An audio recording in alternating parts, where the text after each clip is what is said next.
ago I was in Solitude retreat in Spain, and that came to an end, in fact, exactly a week ago today. I've been there for a month. And shortly before I left Valencia, where I stayed a few days afterwards to meet our friends there and give a talk at the Valencia Buddhist Center, I received an email because one of the team members was concerned that I should know that I'm down to speak this evening, because I had no idea whatsoever. But anyway, here I am. I'm very, very happy, actually. I'm delighted to have this opportunity to speak to the class. I love speaking in this shrine room. It's one of my favourite places. I've been giving talks in this shrine room since 1980, I think it was, or 1979 probably. I go back a long way. Anyway, apparently the reason I've been invited to speak on this particular occasion is because I'm just off retreat. So team members who are just off retreat are generally reckoned to be inspired. So the idea is that something of that inspiration will communicate itself this evening. So I hope that's going to happen. Anyway, I asked Jnana Vacha, who I happened to see yesterday, I said, look, is there anything in particular you'd like me to talk about this evening, or tomorrow evening as it was then? And up until that point, we've been talking about what had happened on my latest solitary retreat. And you immediately said, oh, talk about your solitary retreat. So that's what you're going to get. I'm going to talk about my solitary retreat, which is why I'm going to be speaking on this theme of the myriad manifestations of mind. But at the same time, of course, you're probably all aware, I imagine, that we're supposed to be following a particular, we're following different themes that arise in this book, What is the Dharma, by Sangharakshita. So I want to try to link what I have to say about my solitary retreat to the main themes out of the section that I was actually asked to speak about originally. So the chapter that we're going to be considering, presumably now in the next week or two, is entitled The Journey to Enlightenment. And if you were here last week, and I gather very few of you were, but nonetheless, if you were, you would have been looking at the spiral path. Is that correct? Yes, okay. Now, one of the stages in that path is the stage of what's called, the realization of knowledge and vision of things as they really are.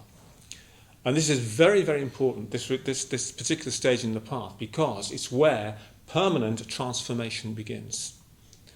Up until that point, any development that takes place, any human development, any spiritual development, if you like, can be lost.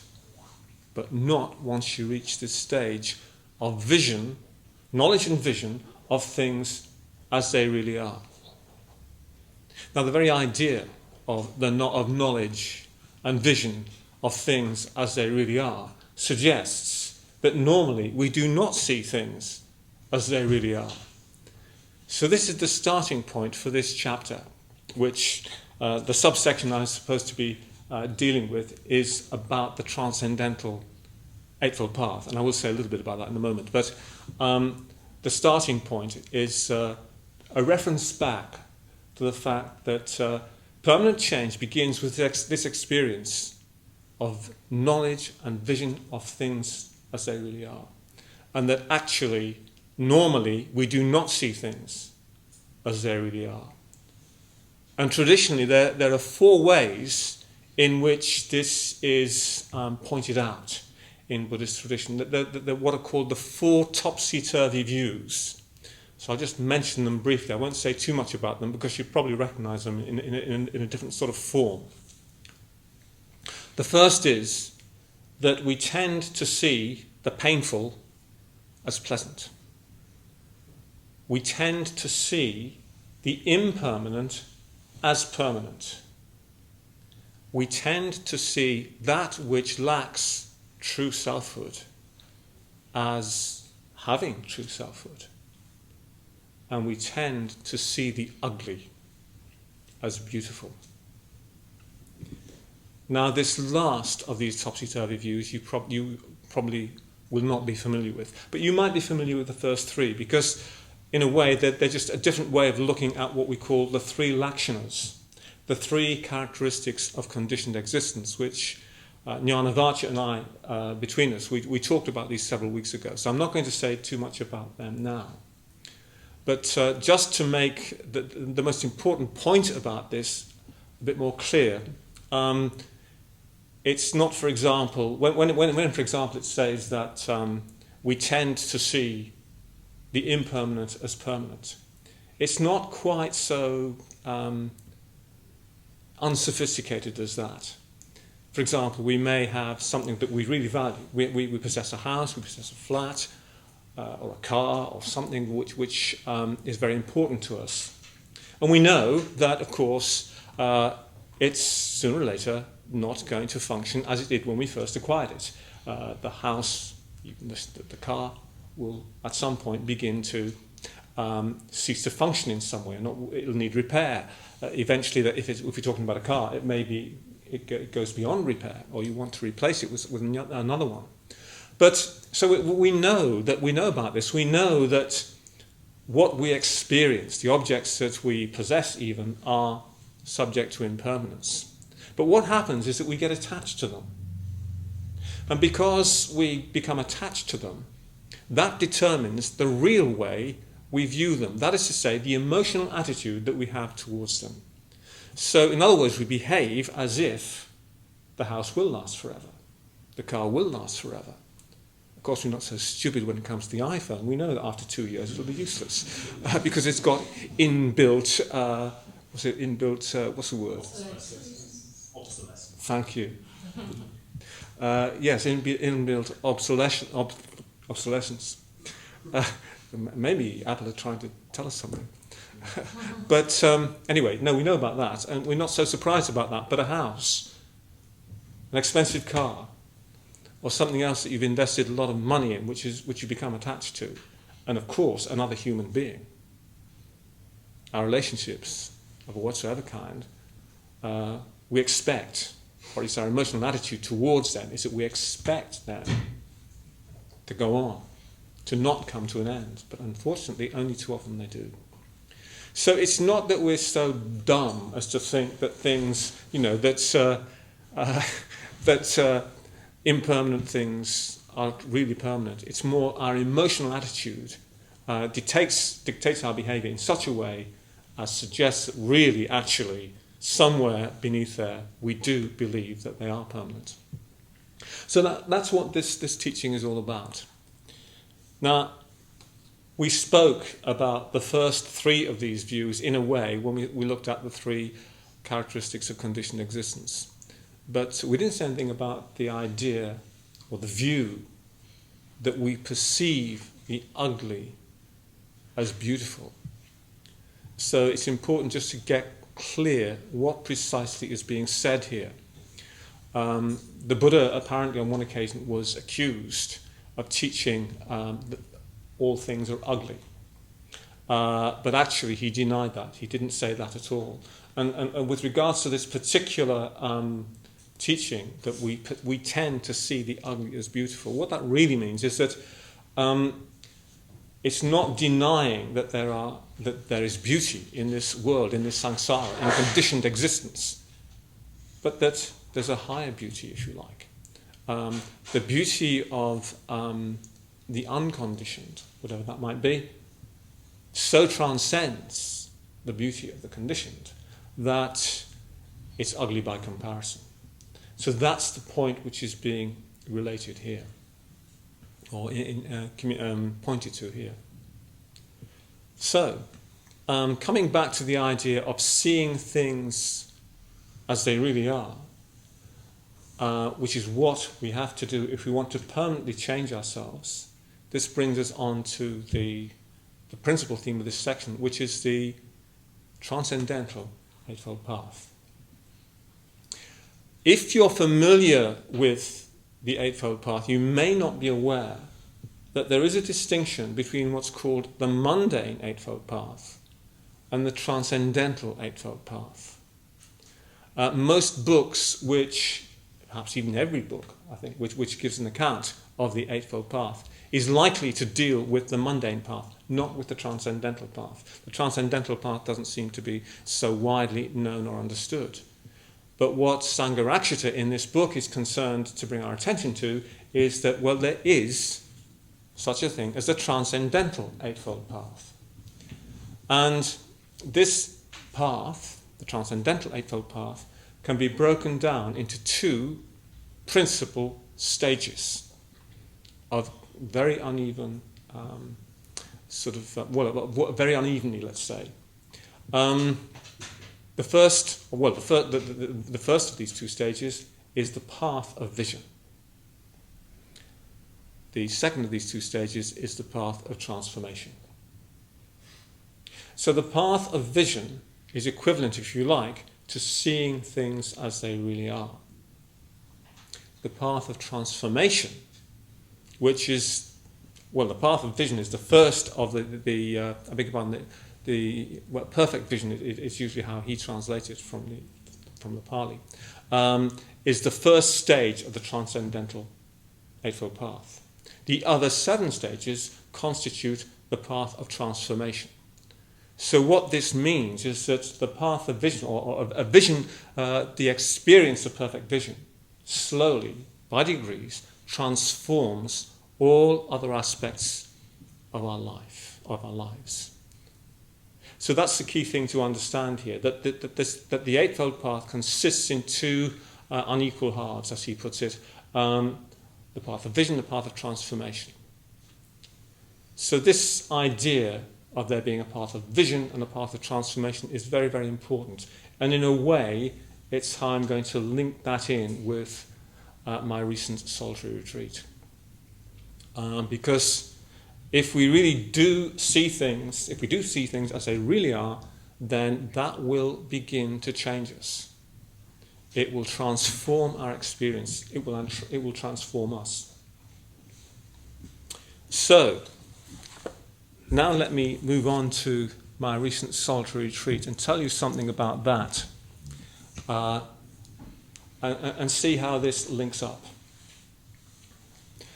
I think I believe it is always useful I think it's helpful to deepen or broaden our understanding of what the Buddhist path really is all about when we hear of other people's experience and see how that experience relates to the tradition. So that's what I'm going to try to do now with regards to the last month of my life.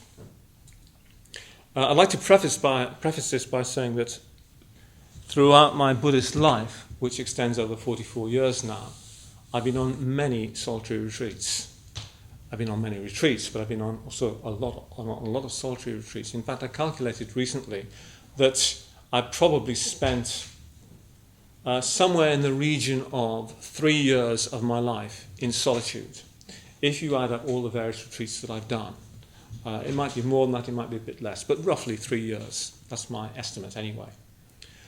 Now that's a long time, a lot of time to spend alone. Of course, I've not done a 3-year solitary retreat. The longest retreat I've done was of 9 months duration.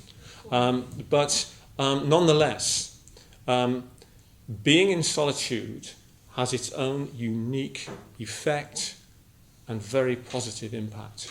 And so I'm going to try to communicate something of that to you this evening. But I'd like to sort of put it in a broader context in a way. I've been practicing Buddhism for 44 years within the Triratna Buddhist community. I've been a member of the Triratna Buddhist order for 42 years. So that's most of my life. It's certainly most of my adult life. And one of the things that I understood fairly quickly when I got involved with the Triratna Buddhist community was that, Sangharakshita made a very, very... he put much by the idea of what he called the need for intensive withdrawal, that's from the world, and intensive engagement with the world, again. So these two things represent, if you like, the self-regarding dimension of the spiritual life. Withdrawal from the world, working on your mind, working on your mental states, whether that's on a daily basis when you meditate, or whether it's when you go on retreat, or especially when you go into solitude. The other aspect, what did I just say? Intensive engagement is intensive engagement with the world, the altruistic dimension of the spiritual life, if you like. We need to work for the benefit of others. That's part of the project. Maybe I'll say a little bit more about that later. But throughout my life as a member of the order, I have tried to engage in this kind of way. I've tried to engage in intensive withdrawal, especially into solitude, and intensive engagement through teaching the Dharma, principally. That's been the whole sort of pattern of my life. Now, I'm a very particular individual. I tend not to do things by halves. Whatever I've done in my life, I've been like this. Not everybody would want to do that. And by saying that, well, by using myself as an example, if you like, I'm not saying, well, this is what you've got to do.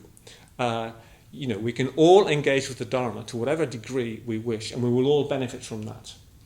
And you can always, you can practice the Dharma in any circumstance, pretty much. You can always practice dana, giving. You can always practice patience if there are forces, inimical forces against you. If there's nothing else you can do that. Even if you can't meditate, you can do at least those two things. So now let me come on to my recent retreat. I did a 1 month solitary retreat about a year ago. And it was the first retreat I'd done after my 9-month retreat. And on that occasion, I was hoping to continue with the pattern that I'd developed, or the sort of loose program that I developed for myself on my 9-month retreat. And that was, I would meditate for I'd do 4 of our principal meditation practices. Basically, I was following what we call our system of practice. Some of you may be aware of that. I don't want to go into that this evening, but it's a system of practice that all order members especially try to do regularly, especially on retreat. So that's what I had done on my 9-month retreat. A year ago, I was back in retreat, just for 1 month. I wanted to pick up where I left off from the previous retreat, which had finished exactly a year before that. I couldn't. It was a great lesson in having expectations. What happened was that I started having serious problems with my back. Most of my life I've sat cross-legged on the floor, able to sit perfectly upright without any discomfort. But suddenly that was not possible. And I didn't know why, but I had a terrible band of pain right across the middle of my back. So I could hardly bear to sit still, let alone meditate.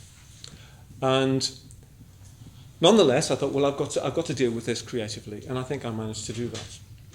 In the meantime, in the year intervening, I've had a lot of treatment on my back. I thought, I've got this sussed. I can go back into retreat and pick things up from where I left off after my 9-month retreat. But no, there's recurrence of the back problem. I couldn't do it. Again, I had severe tensions across my back, and although I could deal with it better than I did the previous year because I knew how to relieve that, it wasn't sufficient to enable me to do what I really went there to do, what I wanted to do, which is another lesson in itself. Hard one to learn, actually. So that's broadly what happened. I'll tell you my response to that in a moment. But let me just say a few words about my initial, sort of my re-entry into solitude on this occasion. I was staying in one of our solitary retreat huts in Guhyaloka in Spain. And it's spring, of course, and it was then, beginning of May when I went in. And it had been raining, which it doesn't always do in our retreat centre, but it had been raining. And that meant there were many, many flowers in the valley. It was just so beautiful with the profusion of colour that the rain had brought. And when I came down to my hut, it was so beautiful, it literally took my breath away. I gasped. I couldn't believe what I was seeing. It was so beautiful. I've never seen such a profusion of yellow. Immediately in front of my hut, this beautiful array of yellow flowers. And so that was a very, very good start. As very often happens with me, the first few days of my retreat were just utterly blissful. This has become a common pattern for me. Usually the first 2 days, things were utterly blissful. I was perfectly happy. On the third day, I started having problems with my back. But that, in a way, wasn't so difficult. It was difficult enough, but it wasn't the most difficult thing. What also happened, and what so often does happen, is that I started to feel a lack of company, a lack of companionship. I began to experience my existential aloneness. And most of us don't like that. I don't particularly, probably most of you don't either. But I think, in fact, we spend much of our lives trying to avoid that sort of experience. Just to feel your aloneness in the universe. But actually, the main purpose of a solitary retreat is to face that, is to experience it. Allow the experience in. Don't push it away. Don't fight it. So here I was again, once more, having to face my existential aloneness. It's not the same as loneliness, by the way. It's got a different kind of flavour to it, but there's a similarity. So on the third evening of my retreat, this began to kick in hard. Now, the previous 2 evenings, I had been reading the songs of Milarepa. I don't know how many of you know about Milarepa, but he's described as Tibet's greatest yogi. He's also Tibet's greatest poet. And his songs were compiled and they've been translated into English. So we can read them. They're very beautiful, very, very inspiring, actually. But Milarepa, I think, throughout the Buddhist tradition, perhaps as a whole, is the great exemplar of what it means to be a Buddhist hermit. He spent most of his life in solitude, in isolated caves, high in the Himalayas, high in mountains in Tibet, sometimes for years on end. But he also gradually gathered many, many disciples around him and had many, many gifted disciples.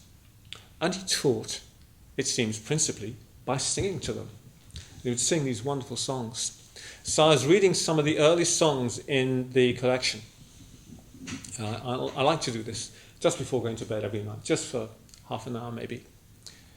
And already I had encountered a very, very, one of the most common themes in Milarepa's teaching, what he calls manifestation and void. And he'd been singing the joys of what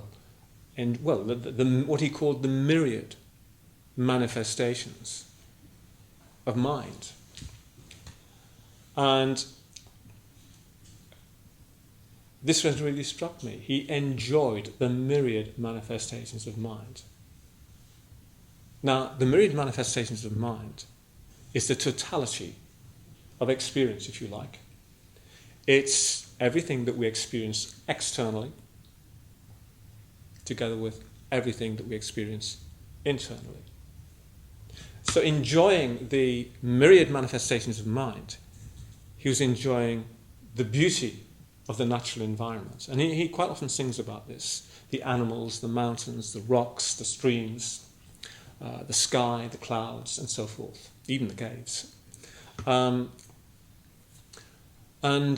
clearly enjoys the natural environment enormously. It's a great source of inspiration to him. You can see that from his songs. But he also, of course, makes reference to his own responses, his own inner responses, his own inner life, which includes his own wandering thoughts. It includes whatever passing mental phenomena arise, his own emotional responses and interaction, if you like, with the external world. These are all together the myriad manifestations of mind. And he enjoyed them. And he revels in that enjoyment. So here was I, sitting outside on my own in this remote spot in this valley, looking up at the cliff in the midst of the forest. But it was very, very beautiful. The bird song was beautiful. Watching the animals, the squirrels, the ibex, even rabbits, can't remember what else there was all very, very pleasurable to me. And I was sitting there, and yet there was this yearning for human contact, human companionship. So eventually I asked myself, what's the problem? You're here in this very beautiful environment. You love this place. You wanted to come here. You chose to come here. No one sent you here. You're here by your own free choice.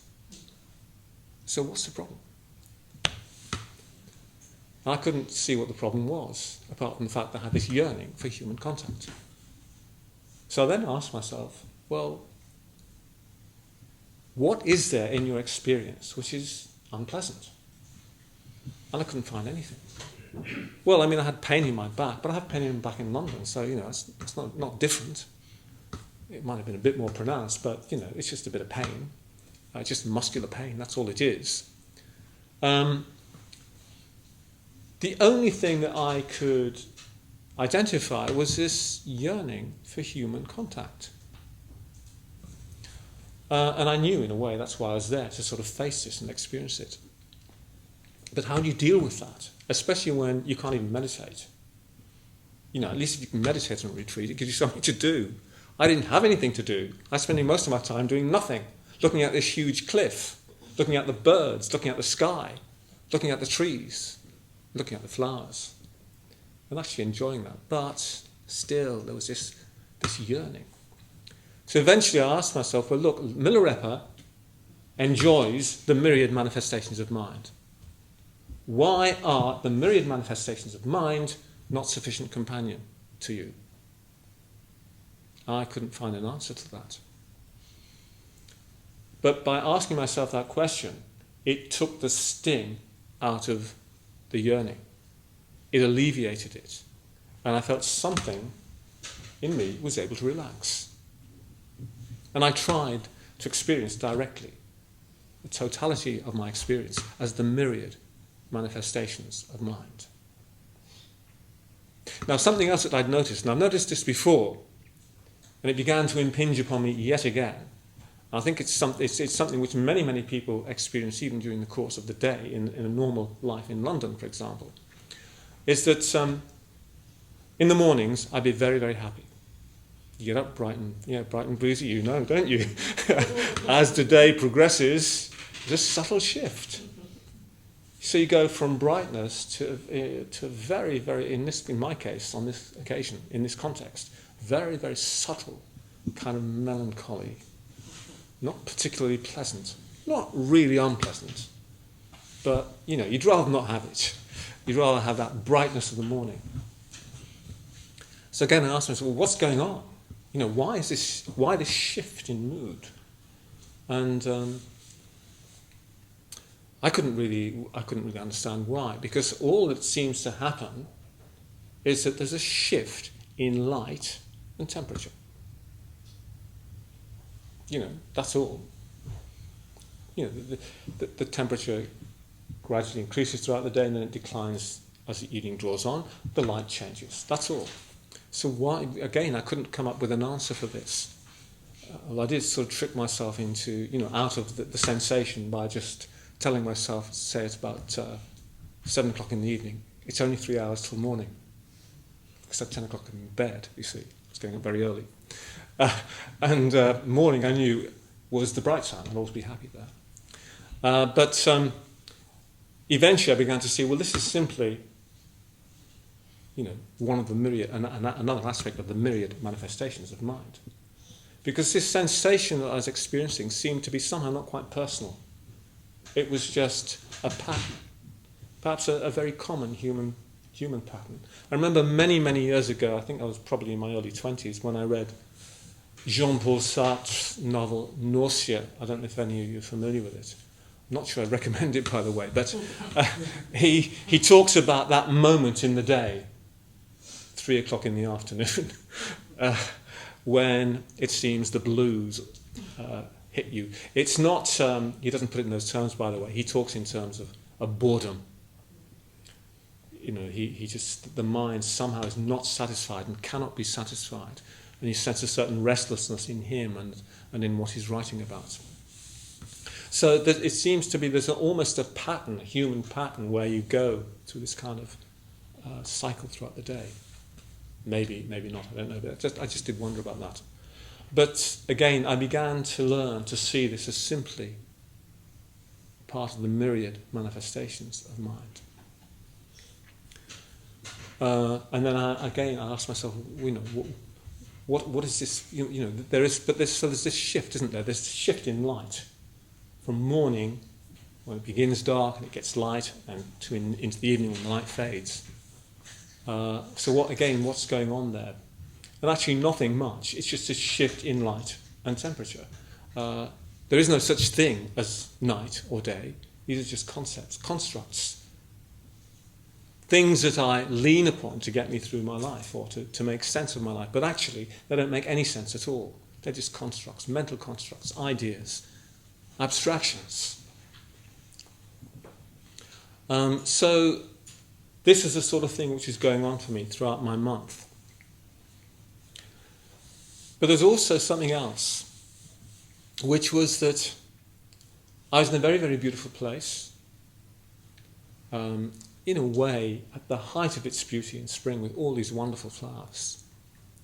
And especially in the evenings, when I'd be sitting, looking up at this huge cliff opposite me, which in itself is quite majestic and rather beautiful in its own way. And there was a meditation walkway very close by where I was sitting.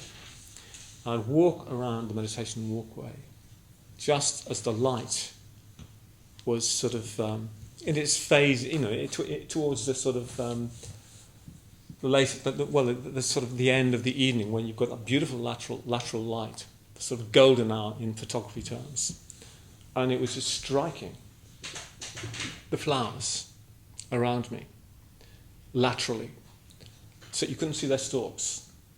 So looking at these beautiful flowers, it's almost like they were luminous and they were just like floating around. Just this floating colour before me. I had this wonderful sort of luminous quality to it. And again, of course, this is beauty. It's something which inspires us, which is a very, very important part of spiritual life. To see the beauty even within the samsara is important and helpful to us. But there was something else going on as well, and I couldn't quite articulate it. I'm not sure that I can now, but I could sort of immediately after I left that environment, because what happened to me was that after 3 weeks, I had to change huts. I originally wanted to be in the hut that I was in for 4 weeks, but it was only available for 3, so I had to just go there for 3 weeks, and I made the big mistake of booking another hut for the final week. And I had to make the transition from this one environment to the other. And it felt like a rupture. When I got to the new hut, it was a very nice place, very beautiful in its own way, but somehow the continuity of the experience of that solitude in that place was broken. And I never quite recovered. I couldn't recover what I'd sort of experienced there, if you like. And it was quite disturbing. I couldn't settle for the rest of the week that I was there. And of course, I started to reflect upon that. Well, what happened? And looking back at it, what it seemed to me had happened was that as I was looking at the cliff, as I was looking at the trees, birds, the flowers, and so forth, watching the shifting light, feeling the shift in temperature, doing absolutely nothing other than that, I began to interact with the environment in a different kind of way. And it was almost like it wasn't me that was interacting with the environment, or it wasn't just me, the environment was interacting with me. So it was as if there was a sort of certain unification in that experience. Perhaps a glimpse of what we call non-separateness. But as soon as I had left that place, I could not sustain that experience. I hadn't even realized at the time that it was taking place. But nonetheless, it was, and I could see it very clearly as soon as I came out. and I felt its loss. And again, that just shows something else, which is that the kind of, the sort of experiences that we're trying to, well, I don't like to use the word experiences in this context, but what we're trying to do in terms of developing consciousness, expanding our limited consciousness into something much, much bigger, is dependent upon positive conditions, at least initially, until you've made that key sort of shift into the transcendental path, which is represented by the path of vision. But outside of those particular conditions, that in the hut that I was in for 3 weeks, I couldn't sustain it in the next hut. I felt like I'd lost it completely. So I hope that gives you some idea of what happens or what can happen in solitude. Having spent so much time in solitude in the course of my life, as I say, I think it has a unique value, which is very, very difficult to communicate unless you've actually, or talk about to others, unless you've actually undergone it yourself. I'm not even sure I could say precisely what that quality is. But what I do know is the longer you remain in solitude, and it develops a certain momentum, it just increases and increases and increases. So I'd highly recommend experimenting a little bit. I'm not suggesting you go on a month's solitary retreat. My first solitary retreat was 5 weeks, and it was very difficult. But you might try experimenting with a day, just even a day on your own, or a weekend on your own. Or if you're really bold, try for a week. Just see what it's like. Go somewhere where you're going to be completely alone, where you can do some meditation, where you've got supportive conditions where you can maintain skillful mental states, and see what happens. I was going to say something, I was hoping to say something about the other dimension of all this, that is to say, intensive engagement with the world. Because I think if we really, really want to transform ourselves, we need both these aspects of engagement in our lives, to whatever degree we choose or we feel that we can or that we wish to. But let me pause there, stop there, and open it up to you to see if you have any questions about what I've said so far.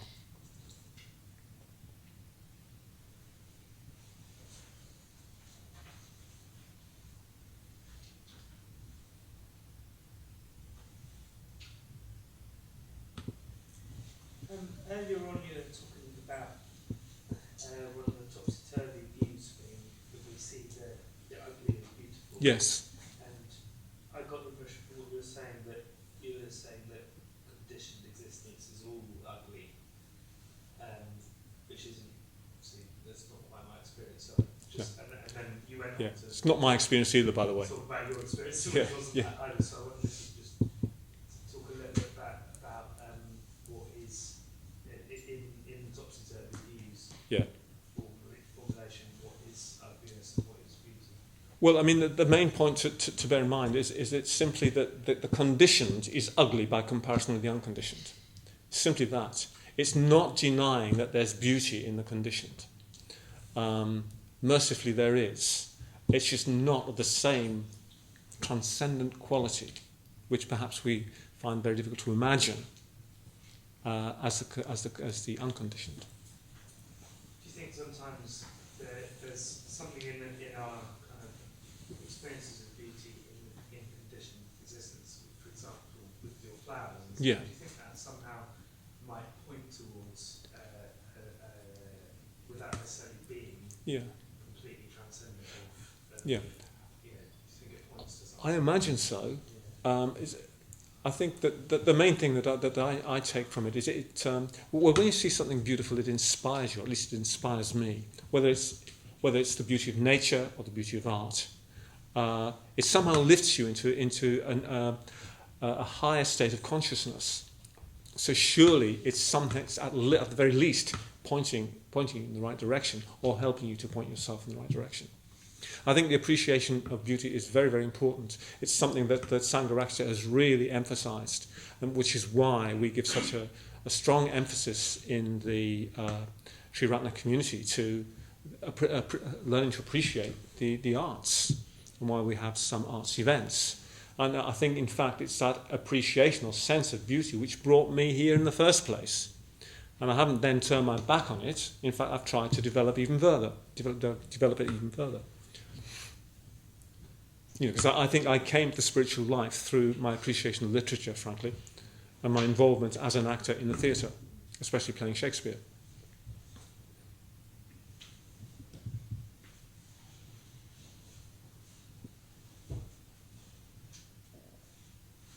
Again? Yeah, please. Nobody else seems to have any questions, so why not? Yeah.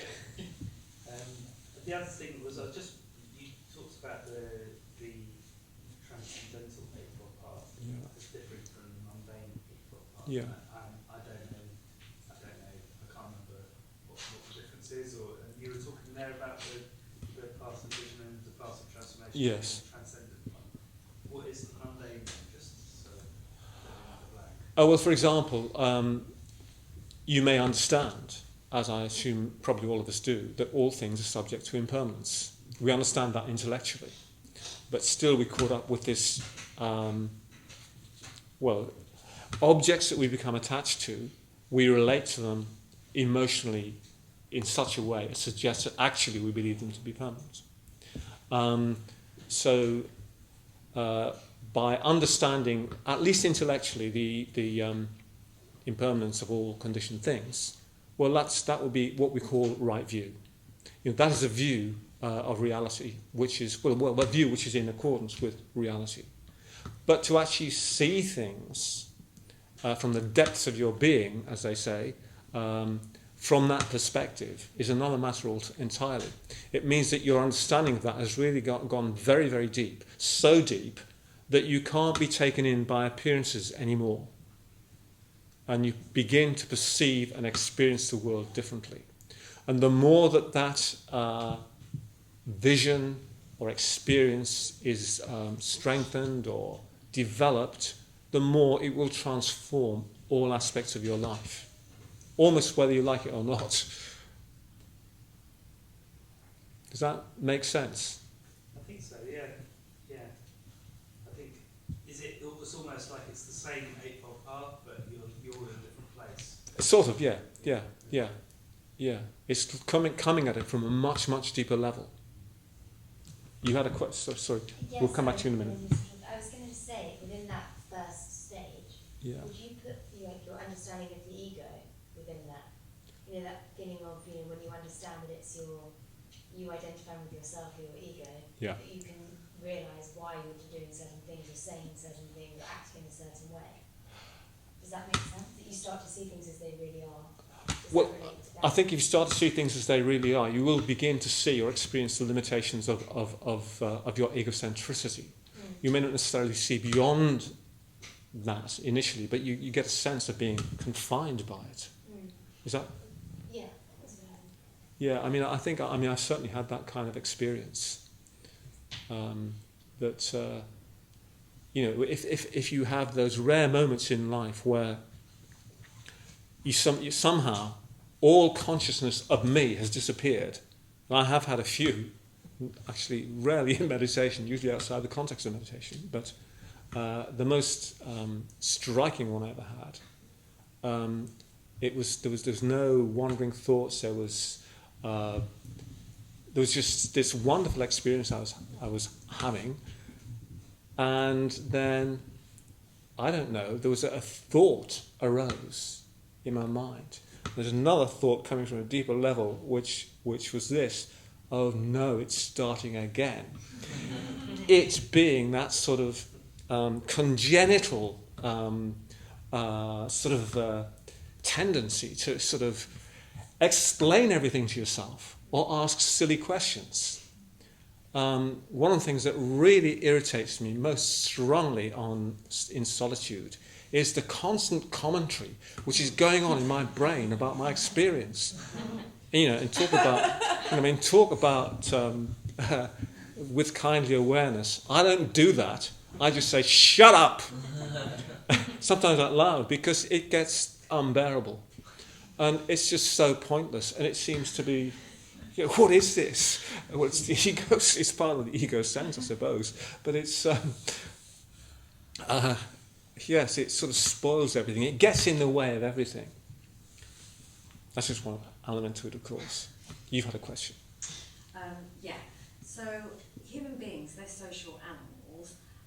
So I was wondering, why were you asking yourself, why isn't the mind sufficient companion? Like, why are you asking yourself this? Because surely it's biological, that's why we're... I'm sure you're absolutely right. But the purpose of the Buddhist life ultimately is to overcome what we call the subject-object dichotomy, or if you like, the perception of there being a huge sort of gulf, if you like, between me and everybody and everything else. Subject, object, or objects. So the whole purpose of the spiritual life, the Buddhist life, is to overcome that way of perceiving things. Because as long as we go on perceiving the world and ourselves in that way, we will be subjected to greed, hatred, and delusion. In other words, we will act totally selfishly. Well, not necessarily totally selfishly, but most of what drives us will have some kind of selfish motive to it. So that's why. But yes, it is perfectly understandable, given that we are social beings, that you go off into solitude and you have the kind of experience that I've had many, many times. But nonetheless, the point is to let yourself experience that. Because in a way, it gives you the key to going or seeing just a little way beyond it.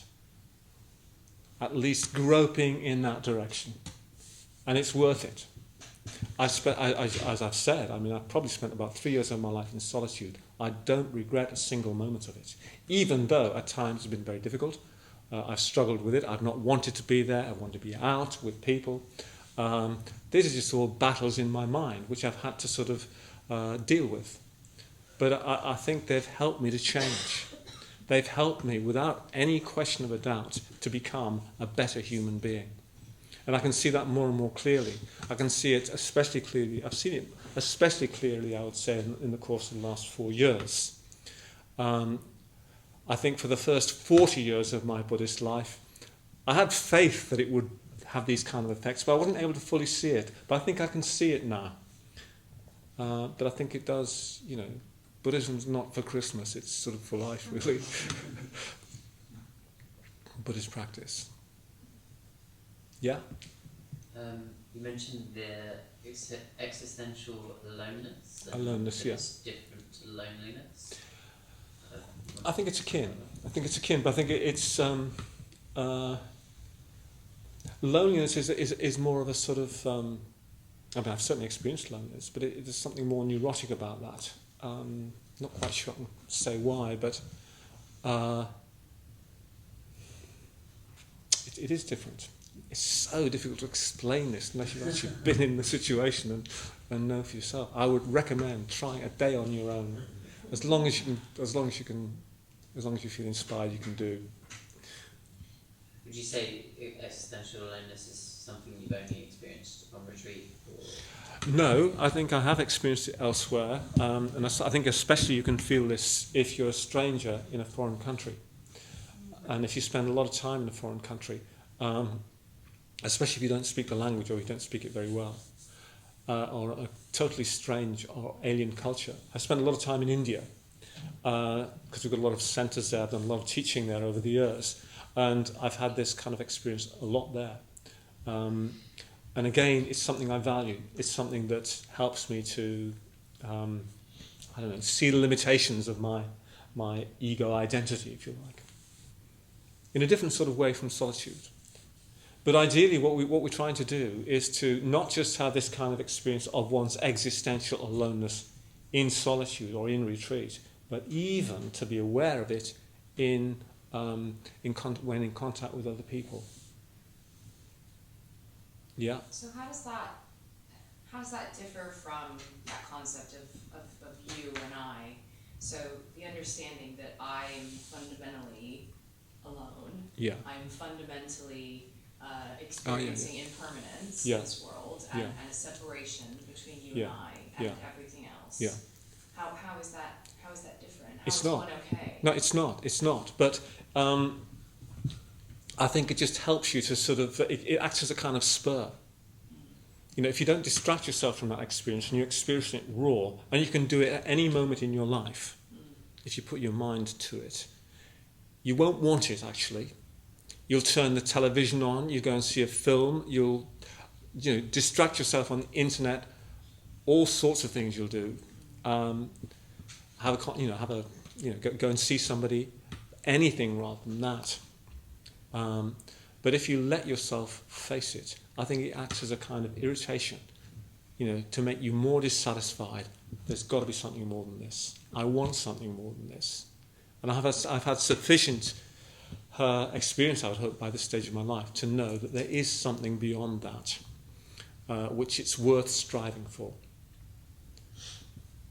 I don't know that I can say more than that, really.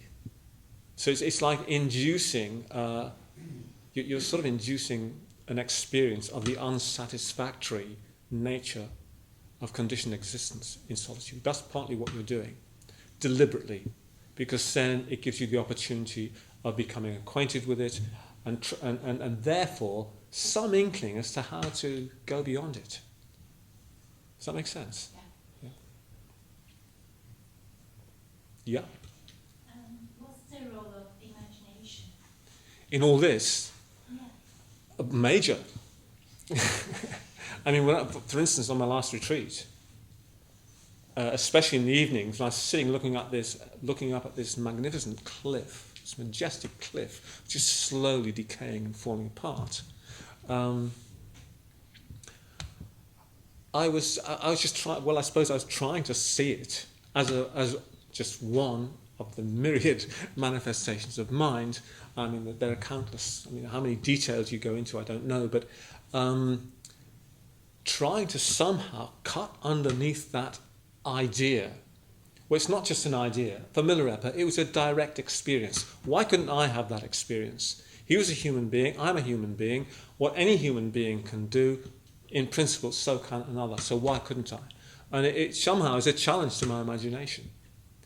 But I think the fact that I was in a very, very beautiful environment stimulates the environment, stimulates the imagination. I mean, for instance, looking at the flowers in that beautiful lateral light, where they seem to have no stalks, there's just this brilliant yellow and dots of pink and orange in the forest.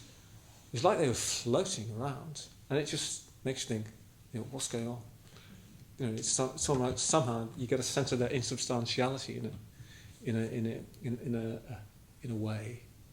It's the application of your imagination to that sort of experience. But yes, the imagination is very, very important. And I think that, again, when I was young, literature and the theatre in particular opened the doors to my imagination, and that opening of those doors opened eventually the way forward for me with regards to the Buddhist life. Imagination is very, very important indeed. This is one of the great themes in Sangharakshita's teaching. He really does stress how important this is. But of course one has to be quite clear here that we're not talking about fantasizing, we're talking about the creative imagination. Fantasy is something else. Anyway, I'm afraid the time is up. We're going to have to stop there. Thank you very much for listening.